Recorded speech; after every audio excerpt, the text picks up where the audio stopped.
अभी तक आपने देखा सारे टीचर्स आए और क्लास में और कैसे उन्होंने बताया कि उनके सब्जेक्ट का क्या महत्व है सुपर टेट में।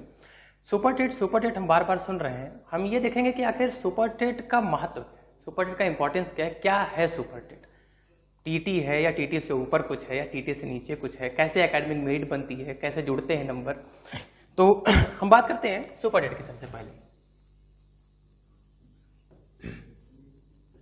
सुपर टेट, देखिए सुपर टेट क्या होता है। जैसे हम लोग लेखपाल का पेपर देते हैं, लेखपाल बनते हैं।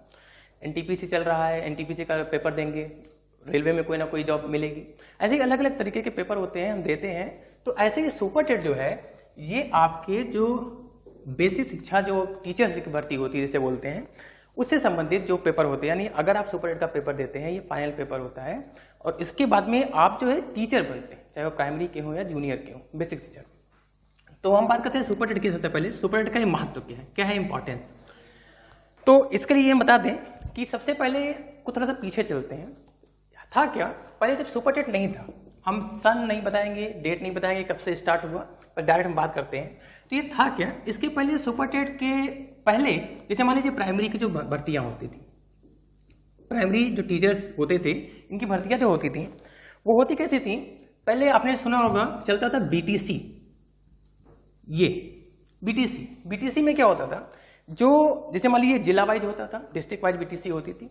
तो जिले में जो अच्छे अच्छे रैंकर्स होते थे, जैसे मान लीजिए किसी का 60% है, किसी का 70% है, और वैकेंसीज कितनी है मतलब जो बीटीसी की, उसके हिसाब से जो अच्छे अच्छे रैंकर्स होते थे उनको ऊपर से उठा लिया जाता था। जिसको करना है, जबरदस्ती नहीं उठाएंगे, तो वो जिसको करना है बीटीसी, वो बीटीसी में फॉर्म डालता था। रैंक के हिसाब से यानी एकेडमिक मेरिट के हिसाब से जो है ये बीटीसी की वैकेंसीज को फिल किया जाता था। इनकी ट्रेनिंग होती थी बाकायदा और उसके बाद में सीधे प्राइमरी के टीचर बनते, ऐसा होता था।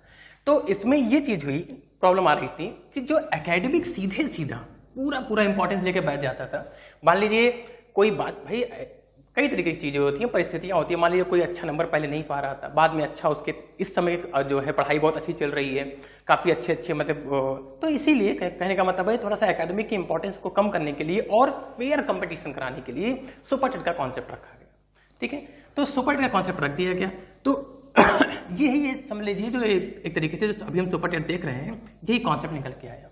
सुपर टेट के साथ में एक और चीज रखी गई थी जिसे बोलते हैं टेट, टीचर एलिजिबिलिटी टेस्ट बोलते हैं। सुपर टेट जो होता है ये सीधे सीधे नंबर इसके जुड़ते हैं भाई, और टेट जो होता है इस समय जो चल रहा है इसमें टेट का नंबर नहीं जुड़ता है, ये केवल एलिजिबिलिटी टेस्ट होता है। तो हम बात करेंगे कैसे नंबर जुड़ते हैं, थोड़ा सा इस पे बात कर लें हम लोग। तो देखिए कैसे लोग कहते हैं एकेडमिक मेरिट कैसे बनती है, तो उसके बारे में बात करेंगे। तो सुपर टेट जो होता है, ये मान लीजिए एक पर्सन है जिसका नाम है ए, इन्होंने, इनकी एकेडमिक मेरिट ये है, ये एकेडमिक मेरिट है मान लीजिए, और इन्होंने ये सुपर टेट का पेपर दिया, ये सुपर टेट का इन्होंने पेपर दिया। ठीक है, तो इसमें क्या होता है एकेडमिक मेरिट में, एकेडमिक मेरिट में जो हाई स्कूल होता है, इंटर भी आपने किया होगा, ग्रेजुएशन भी किया होगा, और आपने जो शैक्षिक योग्यता के लिए, जैसे मान लिया आपने क्या कहते हैं बीएड किया होगा, डीएलएड किया होगा या समथिंग कोई भी चीज है, तो जो आपने जो शिक्षा से संबंधित यानी शैक्षिक से संबंधित जो आपकी योग्यता होगी उसका 10% जो है सब जोड़ा जाता है। अब कैसे जोड़ते हैं ये भी आप देख लीजिए। मान लीजिए कि कोई पर्सन है जिसने 360 नंबर पाए 600 में से, हाई स्कूल की हम बात कर रहे हैं, 600 में से, तो उनका कितना हुआ, उनका हुआ कितना 60%, ये हुआ 60%। ऐसे मान लीजिए इंटर में भी आप परसेंट तो निकाल ही लेते होंगे, इंटर में आपका 60% है, ग्रेजुएशन में भी आपका 60 ही मान लीजिए, शैक्षिक में भी 60 ही मान लीजिए, यानी पूरे कुल मिलाकर के 60 जो है आपने पाए। एक मोटी सी बात कर रहे हैं। अब ये नहीं कि आपके इस नंबर का 10%, ये जो आपने 60% पाए हैं इसका 10%, इसका 10%, फिर उसके बाद में 60 का जो है 10%, फिर इसका 10%, इसका 10%, इसका 10%। तो आप समझ रहे हैं कि कितना हुआ। आप 10% निकालते जाएंगे तो 6 नंबर यहां से, 6 नंबर यहां से, 6 नंबर यहां से, 6 नंबर यहां से, ये आपका हो गया 24, ये आपका 24 हो गया। अब हम बात करते हैं सुपर टेट की, यानी कुल मिलाकर ये ध्यान दीजिएगा कि ये 40% का महत्व लेके चल रहा है। बचा कितना 60%, वो हम आते हैं यहां पे। सुपर टेट जो है ये 60% लेके चलता है। मतलब क्या है 60% का, पेपर जो इसका होगा वो 150 नंबर का, 150 नंबर का पेपर होता है। समय कितना होता है ये आप देख लीजिएगा बाद में। तो मान लीजिए 150 नंबर का पेपर होता है और 150 नंबर का पेपर जो है बच्चा देने जाता है। मान लीजिए उसके नंबर आते हैं एक कर लेते हैं ऐसा, मान लीजिए वो 105 नंबर लिखकर आता है 150 में से, लेके आया। हम इसका परसेंटेज निकालेंगे, 105 का 150 में कितना परसेंट हुआ, तो ये देखिए ये अगर आप निकालेंगे तो 15 सत्ते 105 यानी 70% उसका आया मेरिट। अब जो मेरिट इसकी सुपरटेट की बनेगी वो कैसे बनेगी, तो इस 70% का, ये जो 70 लिखा हुआ है ये इसका नहीं, इसका, इस 70% का 60% यानी 70 का एक मान लीजिए 60%, आप काट लीजिए इसको, कितना आया, यानी 70 का 60%, 70% का नहीं 70 का, तो ये आया 42, ये 42 आया। अब ये जो है ये 42 इसमें होगा ऐड, ये आपका, तो आप जोड़ लीजिए इसको 42 और 24, तो ये 42 यहां से और 24 यहां से, तो ये 4 2 6 एंड 4 2 6, तो ये 66 जो आपका आया ये आपका टोटल परसेंटाइल होता है। और ये जो है ये आपका बनेगा। अब इसी पे जो आपकी सुपरटेट की जो भी मेरिट जाएगी इस पे अगर यहां तक जाती है तो आपका सिलेक्शन है, अगर नहीं जाता तो फिर आप जो है आप बाहर हो जाएंगे। अब इसकी मिनिमम कुछ लोग बात करेंगे, इसकी मिनिमम कितनी होती है, हम मिनिमम लेके चलेंगे कि कम से कम इतना ही पा ही जाइए कि, तो इसका हम मिनिमम से बात ही नहीं करेंगे क्योंकि मिनिमम से तो सिलेक्शन तो होने वाला नहीं, सिलेक्शन तो यहाँ पे होगा ना अगर कि आपका मेरिट पे, तो फिर मेरिट की सीधे बात करते हैं। तो ये होता है एकेडमिक मेरिट निकालने का तरीका। मैं बात करता हूँ खुद की और अपने सब्जेक्ट की जो मुझे पढ़ाना है। तो मेरा नाम दुर्गेश पाल है और मुझे जो पढ़ाना है वो है ईवीएस और ज्योग्राफी। तो बात करते हैं। तो सबसे पहले जो आपके सुपरटेट में ईवीएस और ज्योग्राफी, मान लीजिए ईवीएस ही पूरा, ठीक है, ईवीएस और ज्योग्राफी से रिलेटेड जो कंटेंट कहाँ से आते हैं, बहुत बड़ा सिलेबस दिया गया है, अलग अलग सब्जेक्ट टीचर ने आपसे बात ही की किस तरीके से, तो कहाँ से ईवीएस का पोर्शन होता है और कहाँ से ज्योग्राफी का, क्या इसका इंपॉर्टेंस है, वो हम थोड़ा सा बात कर लेते हैं यहाँ पे।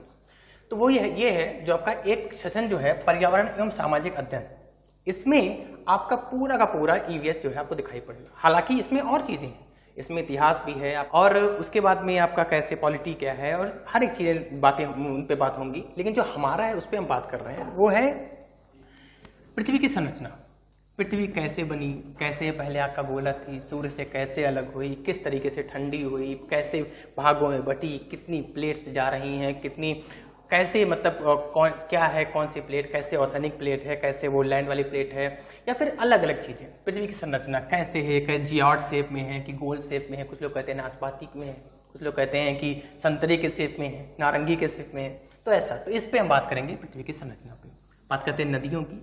अभी हम देखिए भारतीय भूगोल अलग है, नदियों में ये भी आएंगे, बट नदियों की तो पूरे विश्व की नदियां कैसे, कहाँ पे कौन सी नदियां जा रही हैं, कौन सी बड़ी नदी है, कौन सी चौड़ी नदी है, इन सब पे बात करेंगे। पर्वत पे बात करेंगे, महाद्वीपों पे बात करेंगे, महाद्वीप कितने महाद्वीप हैं, कहाँ पे हैं, कौन सा बड़ा है, कौन सा छोटा है, उनका ऑर्डरिंग क्या है, बड़े होने का, छोटे होने का ऑर्डरिंग, तो ये सब बात करेंगे महाद्वीप पे। महासागर पे भी बात करेंगे हम लोग कि महासागर पे कौन सा महासागर बड़ा है, कौन सा छोटा है, कौन कहाँ बढ़ता है, कैसे क्या है, इसकी सिचुएशन में बात करेंगे। प्राकृतिक संपदाओं पे बात करेंगे। ये क्या होता है प्राकृतिक संपदाएं, ये कहाँ पर कौन से अयस्क पाए जा रहे हैं, लौह अयस्क पाए जा रहे हैं, कहीं पे तांबा कहाँ पाया जा रहा है, कहाँ पे कौन से देश में क्या चीजें ज्यादा पाई जा रही है, पेट्रोलियम कहाँ पाया जा रहा है, कोयला कहाँ पाया जा रहा है, कहाँ पे अच्छा पाया जा रहा है, कहाँ पे, ये सब बातें होगी प्राकृतिक संपदाओं पे। अक्षांश एवं देशांतर, लॉन्गिट्यूड एंड लैटिट्यूड, जो हम लाइन्स बोलते हैं इनको, ये क्या होती हैं, क्या इंपॉर्टेंस है इनका, कैसे ये पूरे क्या कहते हैं जो आपका अर्थ है इस पे कैसे वर्क कर रही है, कैसे लैटिट्यूडनल लाइन कैसे चल रही है, कैसे लॉन्गिट्यूडनल लाइन जो है कैसे ये लॉन्गिट्यूडनल लाइन जो है वो कैसे चल रही है, कितनी ये होती हैं, कैसे ये तो ये सब इन पे हम बातें करेंगे। अक्षांश एवं देशांतर पे आते हैं सौर मंडल पे। तो सौर मंडल में कितने ग्रह हैं, मंदाकिनी क्या होती है, कैसे कौन सा ग्रह कब अलग हुआ, कितने ग्रह हैं, पृथ्वी कौन से नंबर की ग्रह है और कौन सा पश्चिम से पूरब घूम रहा है, कौन सा पूरब से पश्चिम घूम रहा है, जितनी भी चीजें हैं, क्या किसी भी ग्रह के किसी भी ग्रह के कितने कितने चंद्रमा है, ठीक है, तो इन पे सब पे बात करेंगे। और ये छोटा सा जो लिख दिया है आपके सिलेबस में, भारतीय भूगोल। भारतीय भूगोल मतलब कि भारत से संबंधित सारी चीजें, भारत में कौन से जीव पाए जा रहे हैं, कौन से अभ्यारण्य हैं, कौन कहाँ कितने द्वीप हैं, कितनी लैंड एरिया है, कितना ये जो है क्या कहते हैं, बहुत जितनी भी चीज़ें भारत से रिलेटेड हैं, कितने खनिज संपदाएं कहाँ पाई जा रही हैं, कितने पर्वत श्रेणियाँ कहाँ से जा रही हैं, हिमालय कहाँ से कहाँ तक है, और कौन से पड़ोसी हमारे देश हैं, ये जितनी भी चीज़ें हैं, ये पूरे के पूरे भी, ये छोटा सा आप कॉन्सेप्ट देख रहे हैं जिसने लिख दिया है भारतीय भूगोल, ये कोई छोटा सा नहीं, बहुत बड़ा सा है। बात करेंगे इन पे हम, जब हमारा टॉपिक चलेगा पूरी तरीके से हम बात करेंगे। और दूसरा पोर्शन, ये तो पहला पोर्शन था जिसमें आपको ज्योग्राफी की मैंने इंपॉर्टेंस बताई, ईवीएस का भी बताया थोड़ा बहुत। बाकी दूसरा पोर्शन हम देखते हैं वो है सामान्य ज्ञान और समसामयिक की घटनाएं। हालांकि ये तो करंट अफेयर, लोग कहते हैं कि सीधे सीधा करंट अफेयर से, जिसे सीए बोलते हैं, लेकिन असल में देखा जाए ये केवल है 30 नंबर में आपका रखा गया है, 30 नंबर। ये नहीं कि आपका 30 नंबर पूरा का पूरा करंट अफेयर आएगा, ये रिलेटेड टू ईवीएस ये जरूर टच जरूर करेगा। तो इसमें भी ईवीएस का बहुत ही बड़ा हाथ होने वाला है। ये सामान्य ज्ञान देख रहे हैं, इसमें ज्योग्राफी का और ईवीएस का काफी बड़ा सा हाथ है। तो इसलिए ये बहुत ही इंपॉर्टेंट टॉपिक का होने वाला है, ईवीएस और ज्योग्राफी जो भी चल रही है। इसलिए बहुत ध्यान से हम इसको अगली क्लासों में, आने वाली क्लासेज जो हमारी चलेंगी उसमें स्टडी